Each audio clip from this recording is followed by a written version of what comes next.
Hey guys, it's Melissa here from melissaopen.com. I wanted to jump on today to talk to you about something that maybe some of you are also dealing with right now. And I'm going to pull some cards for you and do a little reading, but I wanted to talk to you about the loneliness and isolation that happens after you lose a loved one. I don't know about you, but this was true for me. I used to spend a lot of time with my mom. You know, we were pretty close, along with my sister and my brother. And then we had family friends who we considered them to be family, not just friends. And once my mom passed away, excuse me, it was like she was the glue that held all of that together. And so my sister and I are still close. We still hang out a lot. We don't talk to my brother at all. Just rarely if we talk to him. You know, we'll see him once in a while. You send a text, he doesn't really respond. So that relationship has completely changed, and we used to be really close. We actually lived together and we were like best friends. And so the grief for me wasn't just the grief about losing my mom, although that was a big part of it. There's also a lot of grief for me around losing my brother, and he's not dead, right? He's still alive. He's still here, but not having him.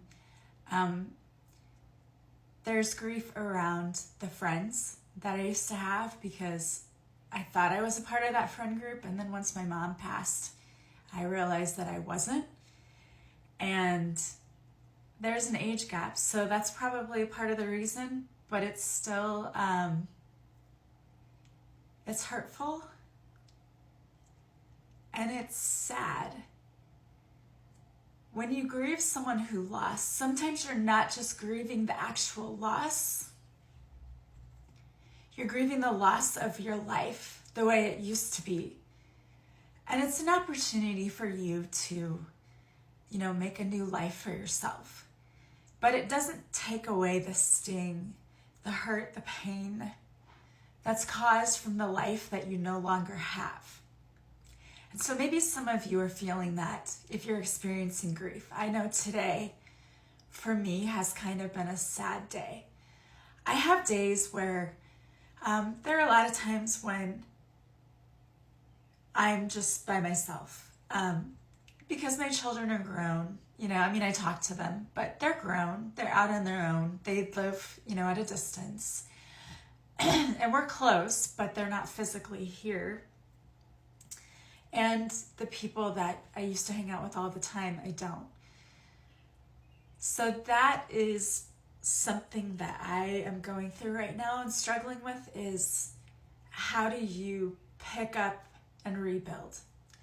And so part of my healing journey has been in writing. And I wrote my book, Beautiful Mourning, as a way to work through what I feel and what I was feeling at the time.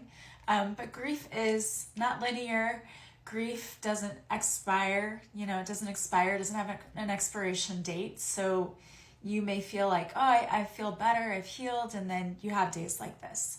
Days like today where you just feel sad.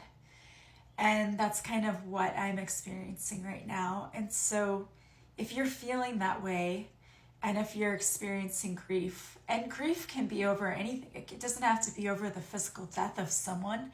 For a lot of people, we're grieving right now because we're witnessing a country that no longer feels like the place we grew up in, or we're grieving for those who were witnessing losing their rights and their freedoms, and it's kind of a scary time. So if you're going through grief, I urge you to pick up a copy of Beautiful Mourning, A Guide to Life After a Loss.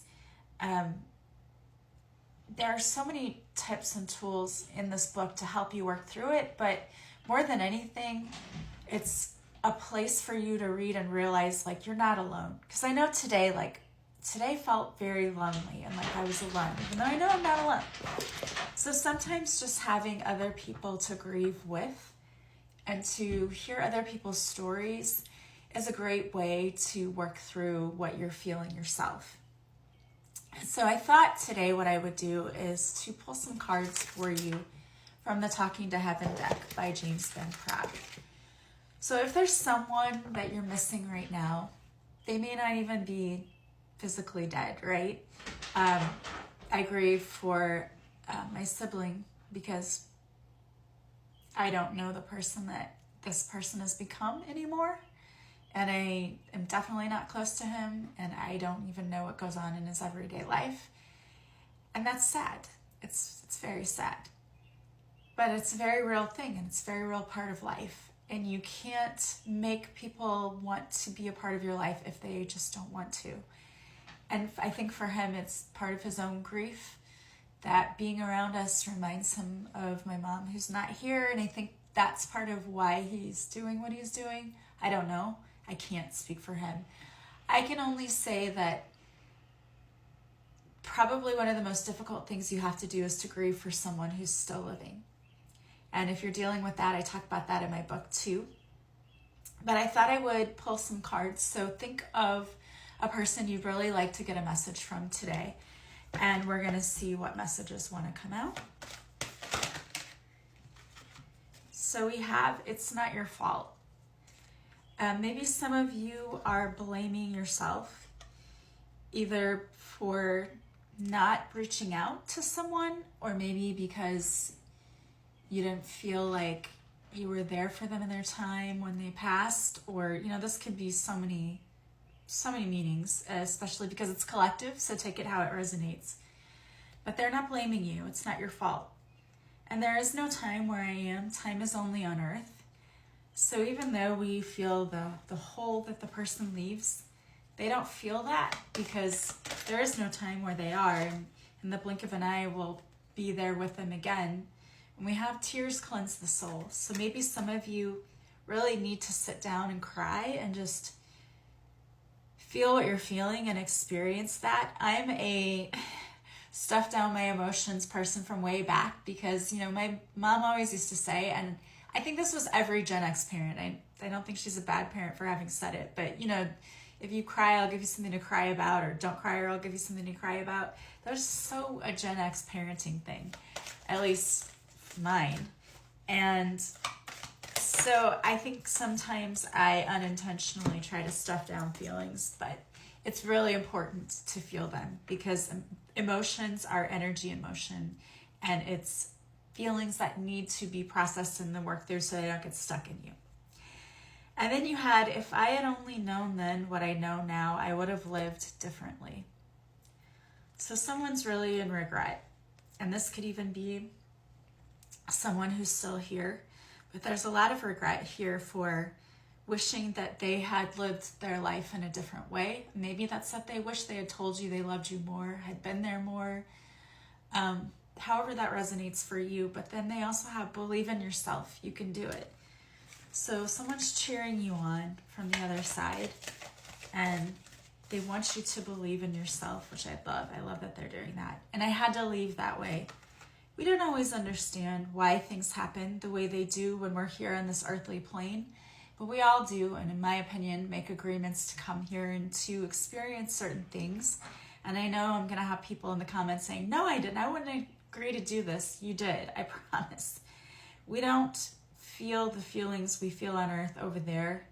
So when we're agreeing to this, we don't know how much it's going to hurt or how bad we don't feel that until we're here. And now we're like, oh, it's so hard. I wish I hadn't have done that. There's a lesson in everything. So what's the lesson that's coming through for you? And to me, the lesson today is, okay, I feel hurt and sad by the fact that I'm not close to people in my life that I once was. But that just means that I need to get out there and find a new soul tribe. I need to get out there and find my actual people. And so that's what I'm going to go and work through today. And I hope that whatever you're feeling, that you work through it and know that there are beautiful things on the other side. If you would like to check out Beautiful Mourning, it's also available in the audiobook. If you are a person who is busy and likes to listen to your books, I get that too. I narrated my own book, and you can get it on audiobooks.com. But I'm sending you so much love and light. I hope you have an amazing weekend, and I will talk to you soon. Bye, guys.